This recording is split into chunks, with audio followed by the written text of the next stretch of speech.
The age of the Los Angeles red car has passed into history, but there were many things we lost as a community when its demise came about and the freeways took over. Cars? Nobody needed cars. Gas prices? Who needed gas? We had one of the best mass transportation systems any city could ask for. We had over 1,000 miles of track, and our transit system at the time was heralded as the best system in the world. You could go anywhere, from the South Bay beaches to the heart of Brentwood. No destination was out of reach, and you didn't have to wait very long to get there. Everyone rode the trolleys: Hispanic, Mexican, black, white, Asian. On the red cars, smiles were the unspoken language. Hello, or good morning, good afternoon, or good evening was heard more times than there are grains of sand on the beach. Families took day trips together to the beach via the trolleys. People went to work or to shop without worrying about sitting in the hot summer sun in a hot and sticky car with their windows rolled down, or getting a pit in their stomach while trying to merge onto a busy freeway. Slowly, one by one, they disappeared.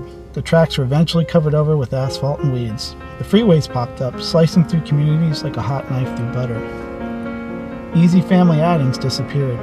Then families disappeared, split down the middle like the fractured LA basin, fractured by cement and asphalt. So whose bright idea was it to get rid of the red car? How could something so good disappear so fast? Well, part of the decline was due to a decrease in the number of riders after World War II. Corporate greed drove the last nail into the coffin.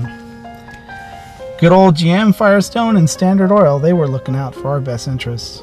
Why, we'll buy up all those red cars so you don't have to worry about them, they said. We'll make cars affordable so everyone can have one. Well, you can get from here to there in minutes on the freeway, they boasted.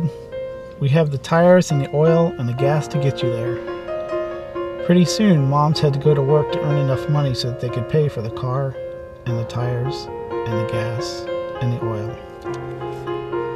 I've heard it mentioned countless times in the conversations between older native Angelinos.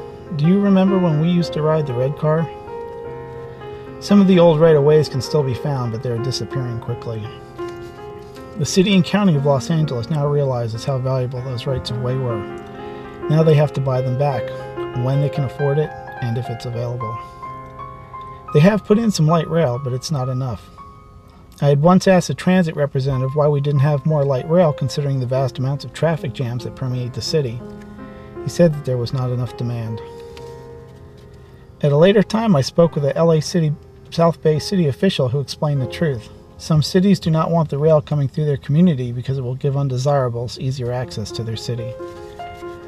One of the old red car right-of-ways has recently fallen in Culver City.